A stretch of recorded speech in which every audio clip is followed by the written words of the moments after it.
주장자 3하로 본문을 다 썰에 마쳤습니다. 대중은 아시겠습니까?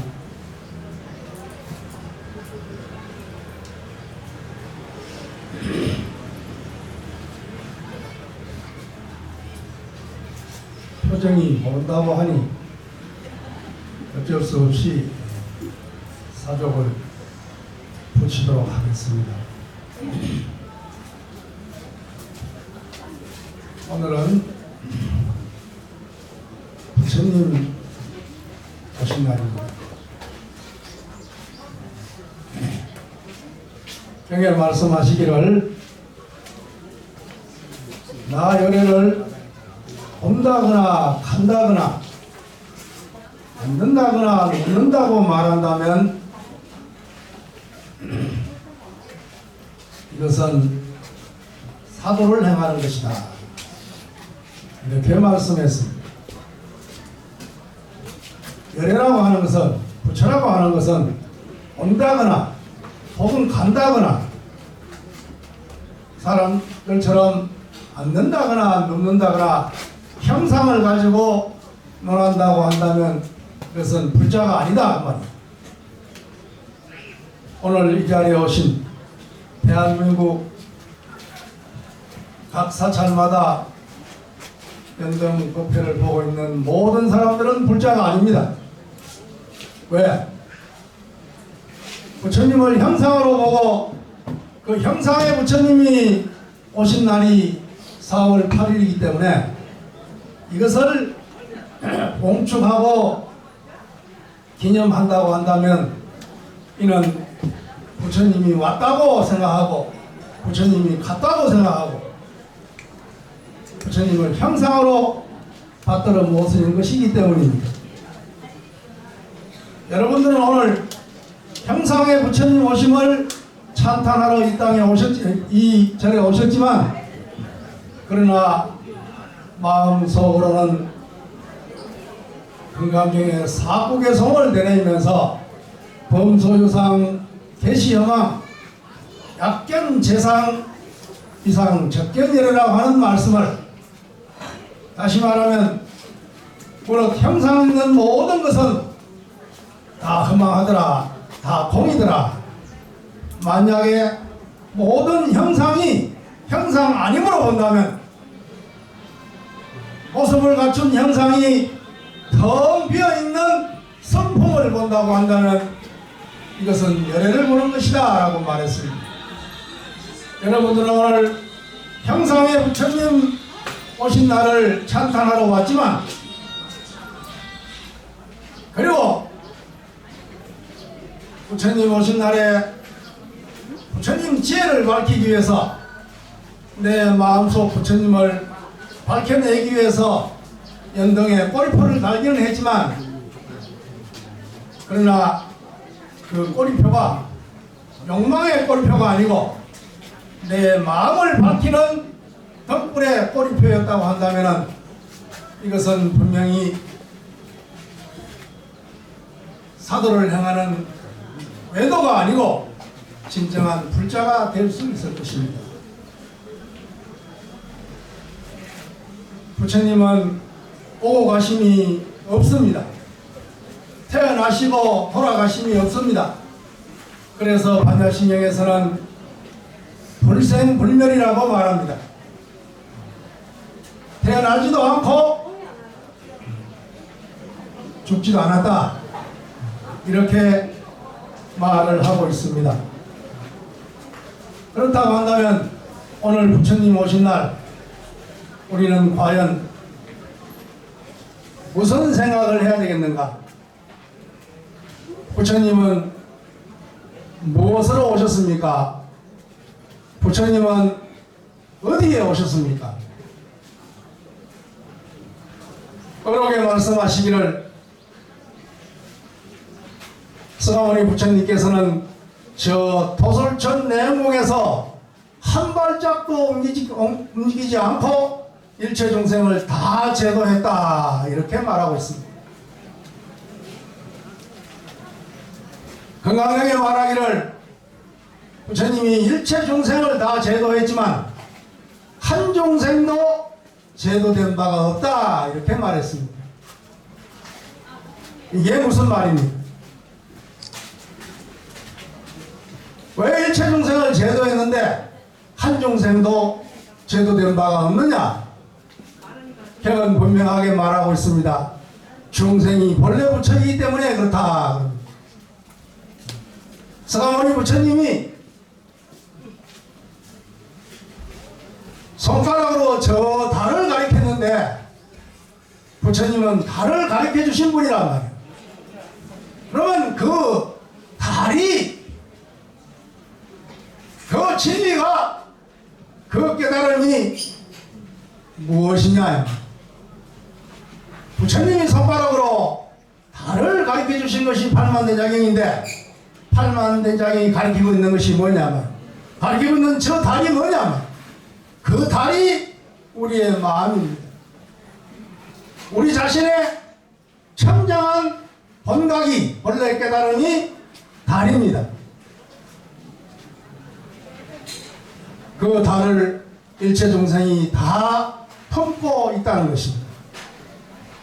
그렇기 때문에 중생 본래 성불이라고 말을 합니다. 중생이 본래 부처인데 우리 중생들은 먹구름에 가려가지고 그 달을 보지 못합니다. 그 달을 드러내지 못합니다.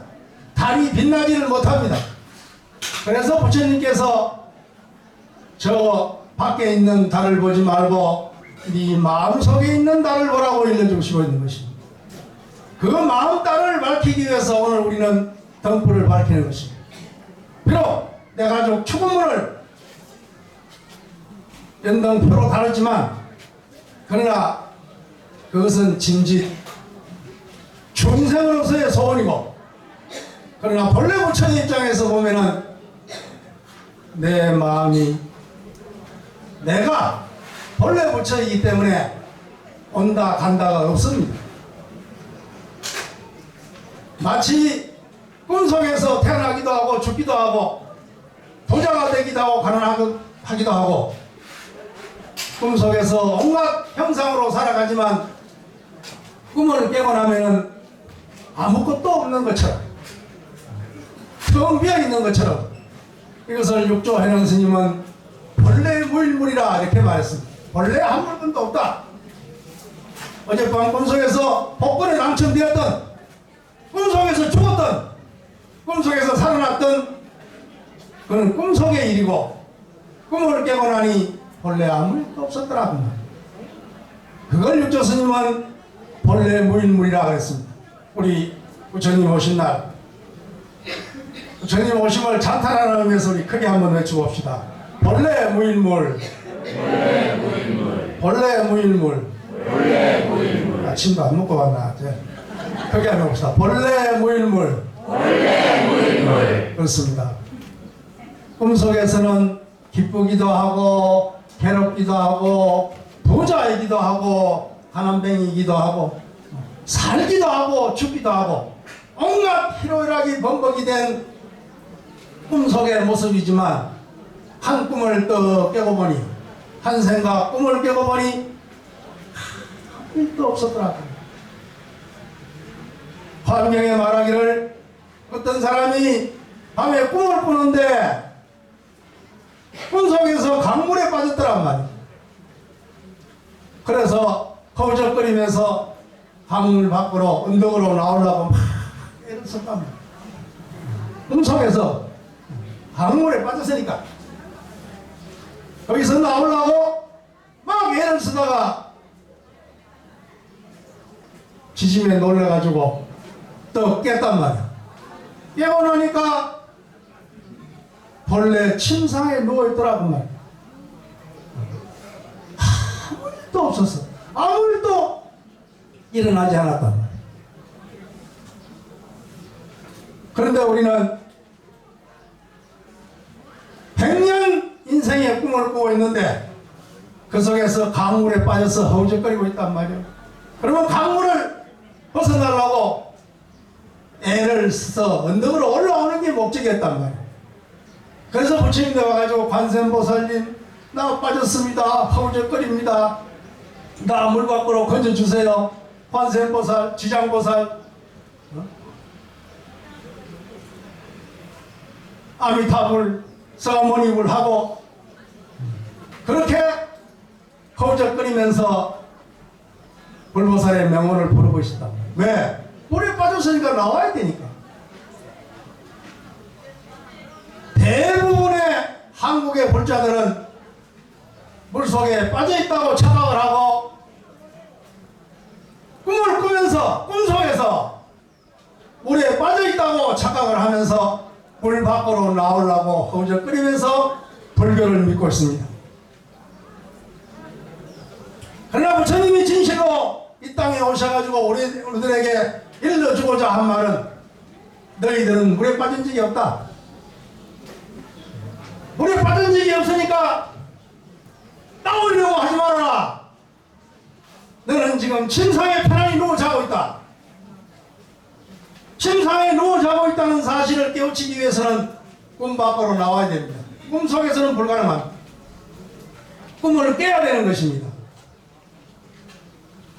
물속에서 물 밖으로 나오려고 불교를 믿는 것이 아니라 본래 침상에 누워있다는 사실을, 본래 부처라는 사실을, 본래 한 물건도 없다는 사실을 깨우치기 위해서 꿈을 깨기 위해서 불교를 믿어야 됩니다.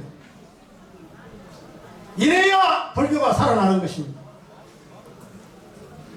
욕망을 가지고 욕망을 확대하기 위해서 불교를 믿었기 때문에 오늘날 욕망이 사회적으로 경제적으로 충당이 되니까 그것이 다이냐 하고 종교가 퇴색하는 것입니다.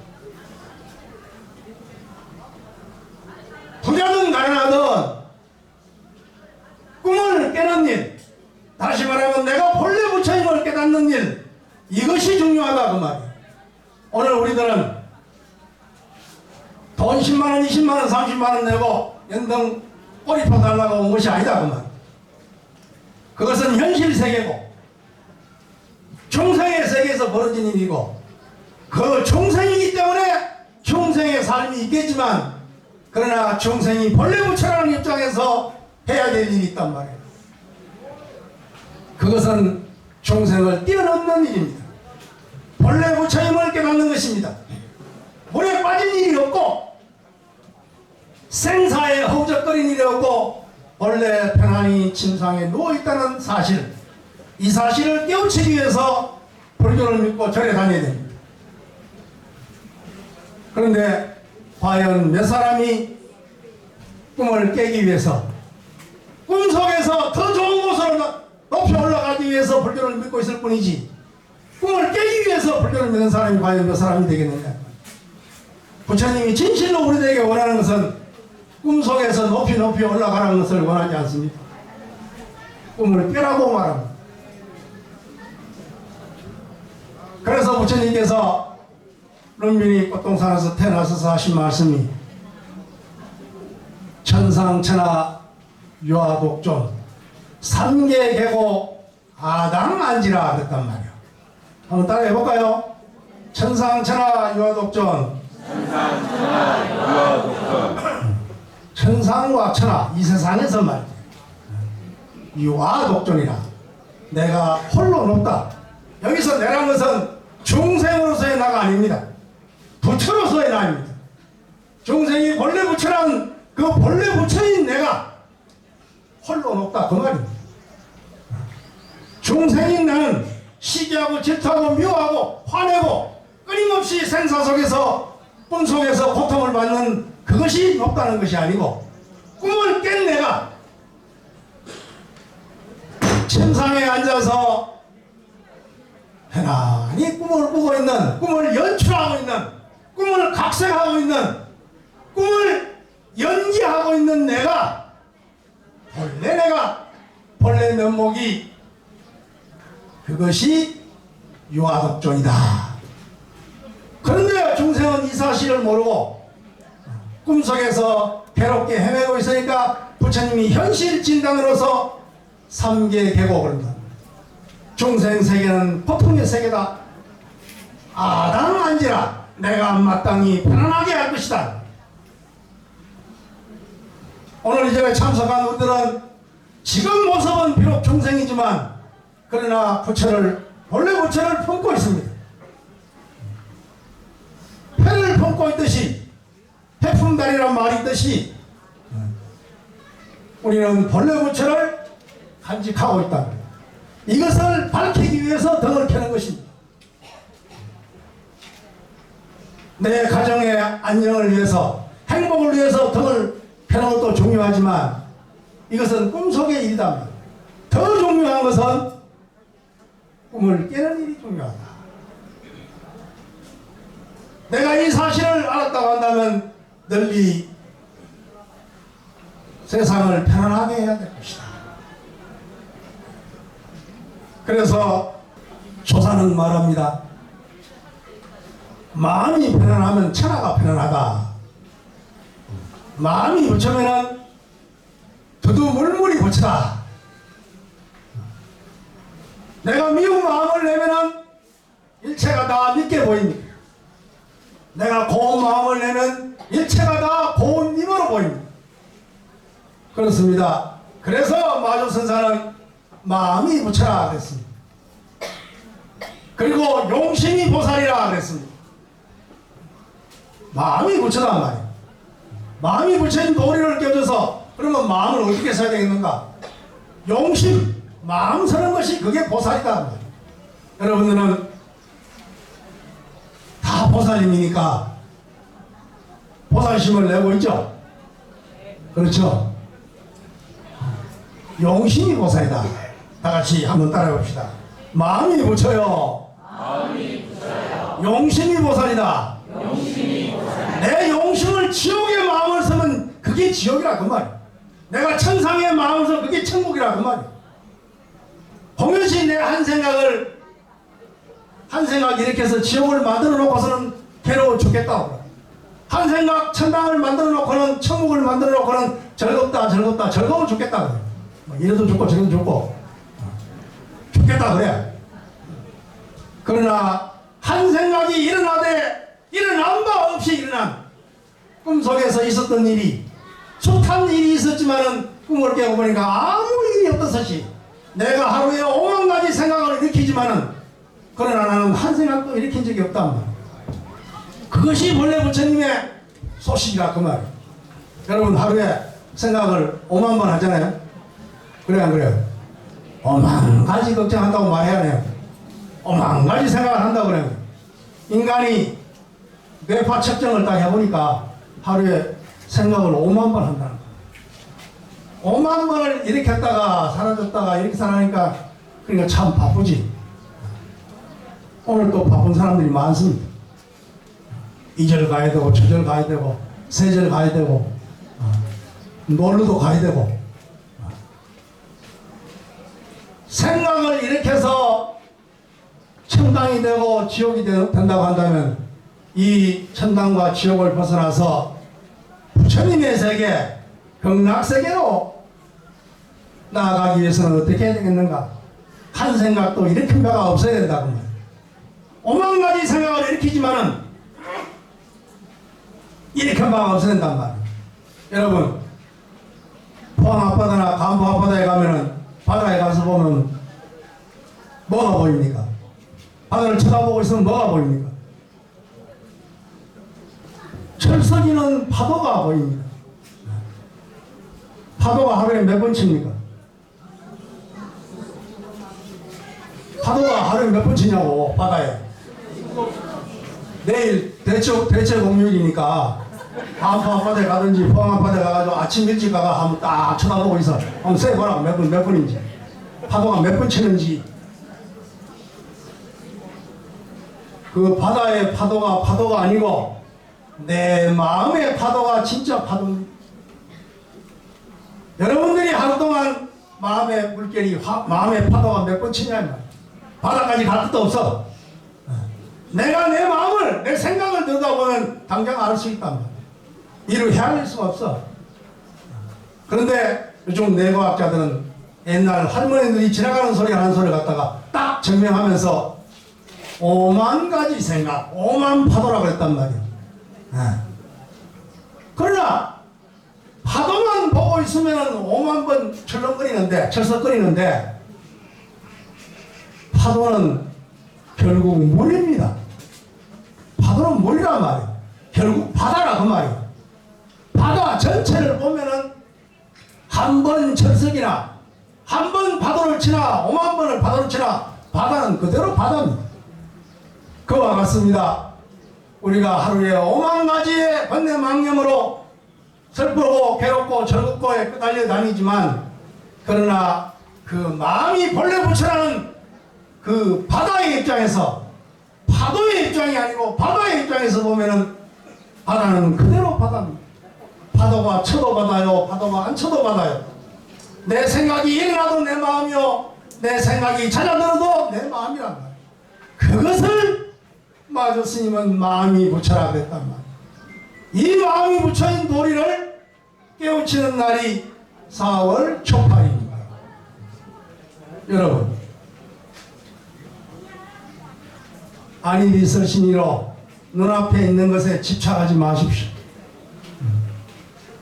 눈앞에 있는 모든 것은 허상입니다. 허상이 허상인 줄 알면은 그것이 실상이 되는 겁니다. 꿈이 꿈인 줄 알면 꿈을 멋있게 꿀 수 있습니다. 꿈이 꿈인 줄 모르니까 꿈속에서 아프다는 소리를 하는 겁니다. 부처님이 태어나서 가지고 사방으로 7꿈을 걸었다 그래요. 무슨 애기가 태어나자마자 그냥 7걸음을 걷습니까? 상징적인 말이겠죠. 사방으로 7걸음을 걸었다고 하는 것은 태어나자마자 그것은 우리들에게 주는 메시지가 네 혼자 걸어가라 이 말입니다. 너 혼자 걸어가라. 우리는 항상 누구를 의지합니다. 남편은 부인을 의지하고 부인은 남편을 의지하고 부모는 자식을 의지하고 자식은 부모를 의지하고 친구는 친구를 의지하고 회사 동료는 회사 동료를 의지합니다. 의지하는 것은 아름다운 것입니다. 그러나 그것이 절대는 아닙니다. 내가 당당히 혼자 서 있을 수 있을 때, 내가 혼자 당당히 걸어갈 수 있을 때 주위를 밝힐 수 있습니다. 내가 일어서지 못하고 내가 당당하게 걸어가지 못한다고 한다면 다른 사람이 나를 어떻게 의지하겠습니까? 여러분들이 태어날 때, 우리들이 죽을 때 혼자 태어나고 혼자 죽듯이 결국 연기로서 나는 너를 의지하고 너는 나를 의지하고 너와 나는 우리 모두를 의지하고 살아가고 있지만 그 의지의 중심에는 혼자 당당히 걸어감이 있는 것입니다. 혼자 걸어간다고 하는 것은 부처님께서 유아 독존이라는 말한 것과 똑같습니다. 홀로 존귀하다고 하는 것은 홀로 당당히 걸어갈 수 있다. 그래서 우리 모두가 한 사람 한 사람이 한 중생 한 중생이 당당하게 홀로 걸어갔을 때 우리는 손을 잡을 수 있고 우리는 어깨동무를 할 수 있습니다. 어깨동무를 하고 손을 잡을 수 있다고 하는 것은 각자가 당당하게 본래 부처로서 걸어갈 수 있을 때 손을 잡을 수 있고 어깨동무를 할 수 있습니다. 여러분, 홀로 걸어가고 계십니까? 당당하게 홀로 걸어가라. 다른 사람을 뿌리치고 가라 소리가 아닙니다. 내가 홀로 당당하게 걸을 때 모두가 당당하게 걸을 수 있는 것입니다. 이것이 부처님이 태어나시자마자 주행칠보 사방을 7걸음을 걸었다는 의미입니다. 부처님은 태어나자마자 깐난아이가 피덩이가 7걸음을 걸었다는데 우리는 머리가 허연데 당당하게 걸어야 된단 말이에요. 아니 육체적으로도 당당히 걸어야 되고 죽을 때까지 이거 당당하게 이거 짝짓지 말고 죽을 때까지 당당하게 걸을 수 있으면 좋고, 그렇죠? 진짜 중요한 것은 뭐예요? 몸이 아닙니다. 몸으로 걷는 것이 중요하지만 더 중요한 것은 뭡니까? 마음으로 부처로서 홀로 당당히 걸을 줄 알아야 됩니다. 그래야 나고 죽음으로부터 벗어나서 불생불멸의 열반으로 나아갈 수 있는 것입니다. 오늘 여러분들이 부처님 오신 날을 기념해서 서가모니 부처님은 2500년 전에 이 땅에 태어났기 때문에 나하고 치러보면 멀리 있는 일입니다. 2500년 전에 부처님을 오심을 찬탄하는 것도 중요하지만 더 중요한 것은 뭐예요? 나의 오심이란 말이에요. 나의 오심. 나는 어디로부터 왔는가? 여러분들은 어디서 왔습니까? 그럼 놔두고 용 와버렸으니까 그러면 어디로 가시렵니까? 오용락의 진흙탕에 빠져가지고 그것이 즐겁다고 거기에 빠져가지고 진리를 외면하고 생사해탈의 법을 외면하고 조금 살게 됐다고 멋부린다고 조금 살게 됐다는 것은 삶이 조금 편리해졌다는 겁니다. 편리해진 게 다가 아닙니다. 진실로 우리가 구원해야 될 것은 편리함을 구하는 것이 아니라 우리 모두가 고통으로부터 해탈하는 것입니다. 완전히 해탈하는 것입니다. 그것이 부처님의 법입니다. 그래서 우리는 부처님 오신 날 되돌아봐야 합니다. 나는 어디로 쫓아왔으며 지금 무엇을 하고 있으며 어디로 향해 가고 있는가? 천국의 이 목숨이 눈빛이 땅에 떨어지는 날 나는 어디로 향해 갈 것인가? 부처님은 나고 죽음이 없다 그랬으니까 온 것도 없고 간 것도 없겠지만 그러나 중생의 입장에서는 분명히 왔고 살고 있고 그리고 죽어가고 있다. 이제 눈빛이 땅에 떨어질 날이 멀지 않았습니다. 앞으로 몇 번 더 초파일 법회에 참석할지 모르겠습니다. 내 이야기고 여러분들 이야기입니다. 봄에 꽃이 피면은 나이 먹은 사람들은 생각합니다. 저 꽃을 내가 몇 번이나 더 볼 수 있을까? 통일질 앞에 은행나무 잎이 노랗게 물들면은 옛날에는 젊을 때는 아이고 이뻐라 사진 찍자 이랬는데 그거 이전에 내 나이쯤 되면은 나하고 다 비슷비슷하나 보니까네 별 차이가 없는 것 같다. 저 노란 은행잎을 몇 번이나 더 볼 수 있겠는가라고 생각을 합니다. 그것이 중요합니다. 그것이 자기 성찰입니다. 자기를 돌아봅니다. 돌아본다고 하는 것은 그걸 달마스님은 회광반조라고 했습니다. 회광반조. 회광반조. 중생은 끊임없이 밖으로 향합니다. 부처를 찾아도 밖에 부처님을 찾는단 말이에요. 지 안에 부처가 있는데 여기 밖에 부처를 찾고 엉덩이를 쳐서 절하고 있단 말이에요. 그래야 그것도 젊을 때부터 절한 게 아니라 나이 먹어 절하려니까 절이 잘 안 돼. 그래 절하는 모습 보면 무서워. 엉덩이 뻑 쳐들고 그냥 억지로 무릎에 뻑뻑뻑 소리 나는데 말이지. 그래 절을 하고 있어. 그걸 보고 있으면은 거룩하게 보이는 한편 참 안 됐다는 생각이 들어. 왜? 학계 부처님을 향하고 있단 말이오. 절을 딱 한 상태에서 눈을 딱 떠보면은 요래 가지고 고개를 숙이고 바닥에 머리를 대고 눈을 떠보니까 이 부처님이 보이는 게 아니고 내 가슴, 내 마음 부처님이 보이더라고 말이야. 그렇잖아요?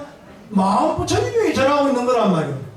여러분들이 제사를 모실 때 할아버지 할머니 사진을 앞에 놓고 절을 할 때 그 사진인데 절하는 겁니까? 내 마음 속에 있는 할아버지 할머니 조상에게 절을 하는 것처럼 이 부처님은 형상의 부처님은 거울입니다. 그 거울에 대고 절을 하면은 누구인데 절하는 겁니까? 나에게 절하는 겁니다. 내 부처님에게, 내 마음 부처님에게 절을 하고 있는 거란 말이에요. 그러니까 결국 밖을 향해서 찾지 말아라.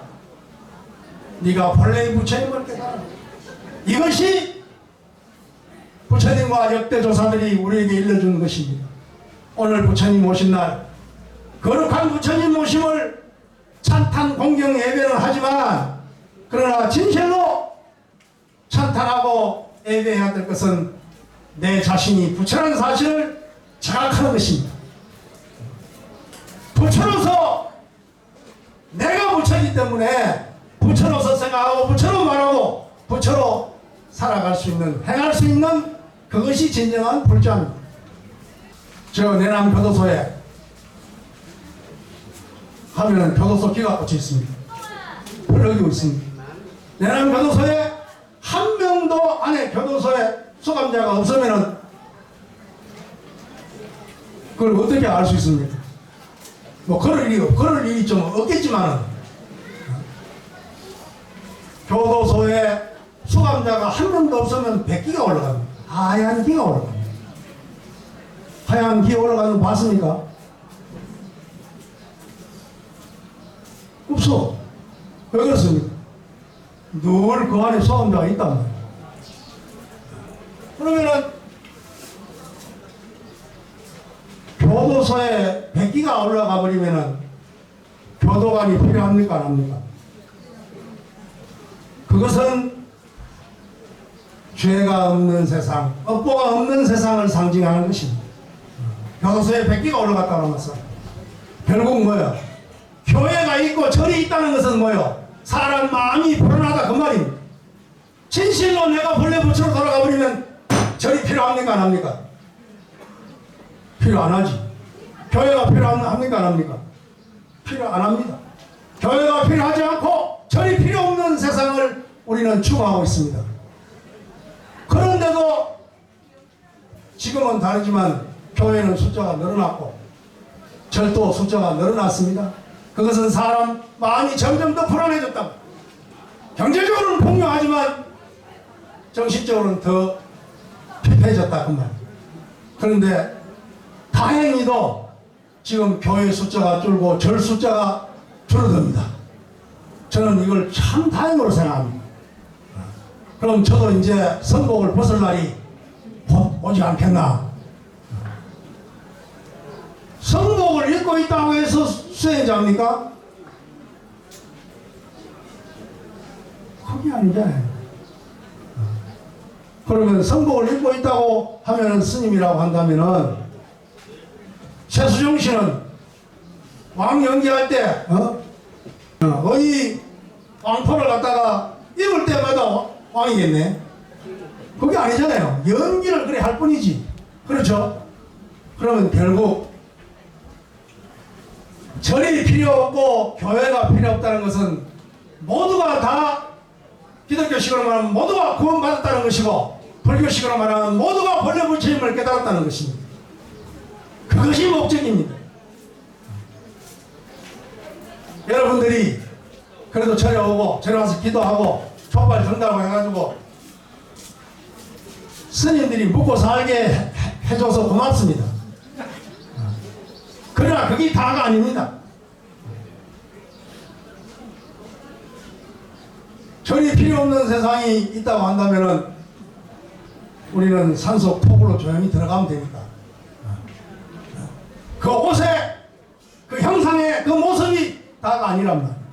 그런데 지금 그렇게 되어가고 있습니다. 탈종교화 시대를 가고 있습니다. 그런데도 불구하고 진실로 절이 필요 없느냐, 진실로 교회가 필요 없느냐, 그렇지는 않습니다. 주가가 7천을 돌파했지만 머지않아 마음이 된다 하더라도 역시 우리 마음은 허전합니다. 우리 마음은 괴롭습니다. 그래서 해가 스님이 달마 스님을 만나가지고 스님 내 마음이 괴롭습니다. 편안하지 않습니다. 마음을 편안하게 해주십시오 라고 했을 때 달마 스님은 그 불안한 마음을 가져오라 그랬습니다. 그 불안한 마음을 가져오라. 안으로 찾아보니까 마음이 없어. 마음이 없으니까 마음을 찾아도 마음이 없습니다. 라고 하니 나는 그대의 마음을 이미 편안하게 해내라. 라고 말을 했단 말이야. 여기서 중요한 것은 마음이 밖으로 향해 있으면 항상 괴롭습니다. 왜? 이 세상이 무상하기 때문에. 그 무상을 쫓아가니까 괴롭습니다. 내 마음대로 안 되니까. 내 멋대로 안 되니까. 그러나 밖으로 향해 있던 마음을 내 안으로 회광반조하게 되면은 거기에 텅 빈 마음, 이 허공 같은 마음이 있더라. 여러분, 부처님 오신 날 허공의 마음을 한번 가져보지 않겠습니까? 저 허공을 향해서 누가 막 욕을 하면은 허공이 괴로워합니까? 안 합니까? 마음 아파합니까? 안 합니까? 허공을 향해서 칼을 막 휘두르면 허공이 피가 납니까? 안 납니까? 허공을 향해서 칭찬하면 허공이 좋다고 헬렐레 합니까? 안 합니까? 안 해. 저 허공은 텅 비어 있으면서 일체 삼남한상을 다 품고 다 안고 있습니다. 항상 있는 것으로서는 바다가 제일 크고 항상 없는 것으로서는 저 허공이 제일 큽니다. 항상 있는 바다도 지구에서 말이지 제일 큰 것이 바다답니다. 바다는 가장 낮기 때문에 바다가 될 수 있는 것입니다. 이 세상에서 가장 낮기 때문에 바다가 된답니다. 그리고 분별하지 않습니다. 니는 꾸중물, 니는 맑은 물, 니는 북한에서 온 물, 니는 남한에서 온 물, 니는 기분 좋은 물, 니는 기분 나쁜 물, 분별하지 않습니다. 분별심이 없기 때문에 바다가 된 것입니다. 형상 있는 바다도 그럴진데 형상 없는 저 허공은 텅 비어서 공적하지만 일체 삼남만상을 다 하나 키우고 있습니다. 우리도 허공 속에서 자라나고 있습니다. 허공 속에서 늙어가고 있습니다. 그러면 부처님께서 저 허공도 보면 허공도 말이에요. 끝이 없는 허공도 바로 우리의 마음, 깨달은 마음이 드러낸 것이다, 만들어낸 것이라고 말하고 있습니다. 저 허공이 크다고 하지만 우리 본래 마음보다는 작다 그 말이에요. 저 허공도 내 마음이 만들어냈다 그 말입니다. 그런 마음을 가지고 있는 것이 본래 부처로서의 내 마음이란 말이에요. 그러니까 제발 고속도로 가다 보면은 제발이란 말이 보여 안 보여? 도로공사에서 제발 천천히 가라고 제발이란 말을 써놔서 도로공사가 뭐가 답답하고 우리 보고 제발 천천히 가시라고. 그냥 천천히 가십시오 하면 되지. 왜 제발이라 그래요? 왜 그래놨어요? 고속도로 가면서 제발이란 말 못 봤어요? 그게 도로가에서는 제발 천천히 가십시오 제발이라 했단 말이에요. 내가 처음에 이상하다, 왜 도로공사에서 자기들이 뭐 답답해가지고 제발이라 했을까? 사고 나면은 뒤처리해야 되니까 옳지 아빠가 제발이라 했을까? 이렇게 생각하다가 나중에 곰곰이 생각해보니까 사고가 나면은 그 한 사람만의 사고가 아니라 우리 사회 전체의 사고이기 때문에, 우리 모두의 사고이기 때문에 주무관청인 도로공사에서 제발이란 말을 썼단 말이에요. 오늘 나도 여러분들에게 제발이란 말을 쓰겠습니다. 제발 쪼랭이 들고 가방 들고 그냥 왔다리 갔다리 하지 말고, 그래.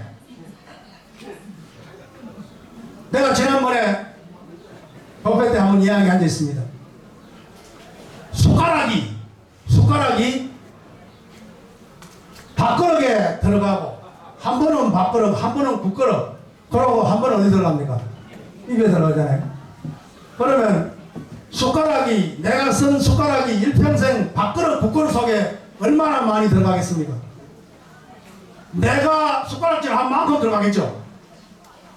그런데 숟가락은 밥맛을 압니까? 국맛을 압니까? 모릅니까? 모릅니다. 그렇죠? 숟가락은 아무리 밥그릇 속에 들어가고 그리고 국그릇 속에 들어가도 숟가락은 밥맛을 국맛을 모릅니다. 그러면 이 입은 혀는 한 번만 딱 밥이 들어가고 국이 들어가면 맛을 압니까 모릅니까? 바로 알아차려버립니다. 여러분들은 평생을 절에 들락거리고 있습니다. 심지어는 땀을 뻘뻘 흘리면서 칠구람을 오르락내리락 하고 있습니다. 그리고 전국의 유명한 사찰을 쉼없이 다니고 있습니다. 그런데 부처님의 진실한 깨달음을 모른다고 한다면, 저 허공심을 모른다고 한다면 숟가락이다 그 말이에요. 천번만번 절 다니고 천번만번 법문을 들어도 여기로 덮고 여기로 흘러버리면 그건 숟가락이에요. 대한민국에는 95% 이상이 숟가락 불자입니다. 그것이 오늘의 현실입니다. 아니 과장이 아닙니다. 가슴에 손을 얹고 나는 숟가락인가 입인가 한번 성찰해보자 말이에요.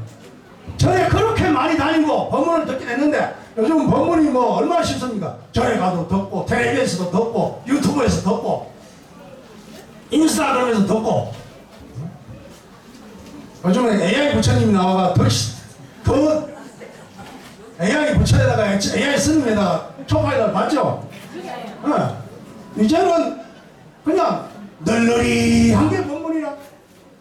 그런데 내 어두운 중생심으로 그 법문을 들으니까 다시 말하면 아무리 깨끗한 일겁수로 하더라도 내가 가지고 있는 내 마음의 물이 내 마음의 온기에 담겨있는 물이 흙탕물이니까 보도 끝이 없는 거야. 내 마음이 맑은 물로 허공심으로 되어버린다 한다면 숟가락을 떨쳐버리고 입맛으로 돌아갈 수 있단 말이야. 한 번만 음식을 맛보면 바로 그 맛을 깨달을 수 있는, 부처님의 진리를 깨달을 수 있는 입맛의 불자가 되기로 약속하면서 제발 여러분들에게 당부를 드립니다. 여러분 제발 그렇게 할랍니까 안 할랍니까? 빨리 끝나고 와서 밥이나 한 그릇 먹으면 좋겠지.